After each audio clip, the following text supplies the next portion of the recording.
So back again in Lulu's garage. Yesterday when we closed off, I said I was going to organize all those doorknobs, all that hardware into 5 boxes, which, believe it or not, I have done. And just to prove it to you, look at that. The whole table is empty. Yes, indeed. So what did I do? I just basically, after the first box, which I spent a little time deciding what was going in there, I basically just randomly took each one of those groups that we set up, the good, the better, the best, the not so good, and the real junkola, and divided it up equally into 4 boxes. And when I finished up, this is what was left over, not those that we're going to have for the next sale. This is absolute nothing in there. These, you never know. I don't know. I might be able to put them in the next sale, but that's what didn't make the cut. But as I have the number 28 on these boxes because each one of these has 28 things in it, because I didn't know when I started how many I'd end up with. So in the end, I had this much stuff left over. So I basically divided it up into groups of 4. So there's 4 lots, there's 4 lots, there's 4 lots, that's 3. And here's 4 lots, would be 4. And then what's left over is going to be more than 4 lots, but that's okay.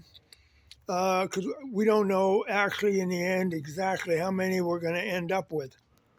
But along the way, we were talking about these rosettes. And actually, these rosettes are all really pretty darn good. I mean, those are R&E. Those go on the bluebird and the sunflower knob. This is a good one. Footed shank.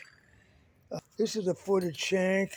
I'll find one of those doorknobs will fit that. This one I'm not sure about, maybe. But anyway, so I'll put those behind doorknobs, and that will enhance them significantly.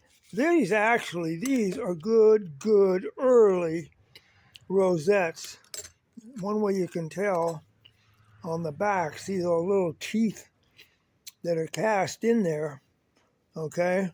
Because you see there's no screw holes here. So what I guess I don't know, they just pounded it in, I guess. But the idea was, you'd put that into the door and that would keep the rosette from spinning. I don't know how good it works. They didn't, you don't see them after. I mean, these are early. These could be 1860, okay?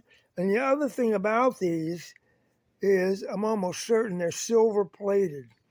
They were doing plating all the way back in the 60s, probably into the late 50s.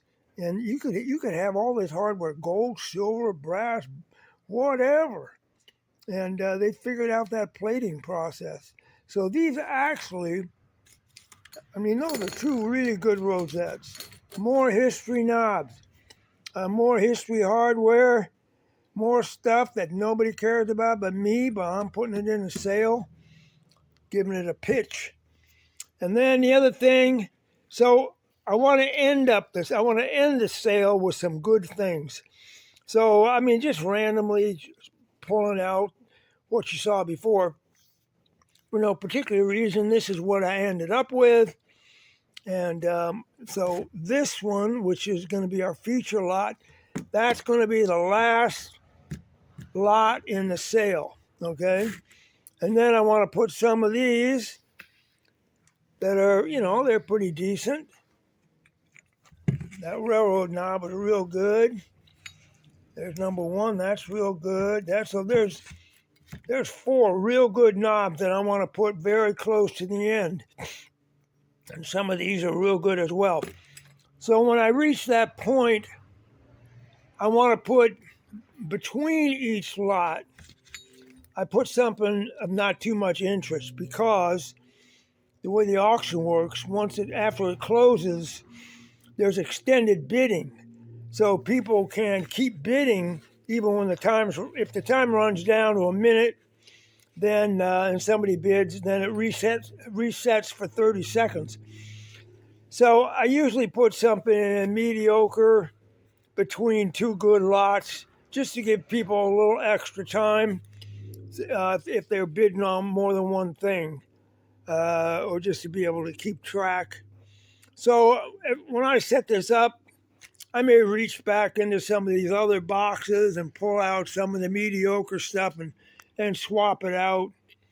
But you'll see how that works. You'll understand that when you see the auction and the way it's set up. So the next thing I'm going to do is I'm going to start taking the photos. Okay, I'm going to empty each one of these boxes, and I'm going to shoot all the photos for each box separately, and then I'll have five groups of basically 32 pieces of hardware each. So we'll go along with that. I'll show you how you do it, how I do it, and I won't bore you with the whole process, but I'll give you give you a show there how it works. So anyway, here we go, and we're making progress. Best part I like is that big empty bench over there. So when I'm done, you're going to see 5 boxes sitting over there, and then I won't have to do anything with them until the day after New Year's Day when we do the sale, and then I have to go through them and sort out who bought what. But that's my next objective. Take photos of all this and move them over there. Then I got to process the photos. So meanwhile, thanks for watching. Keep singing the old ones.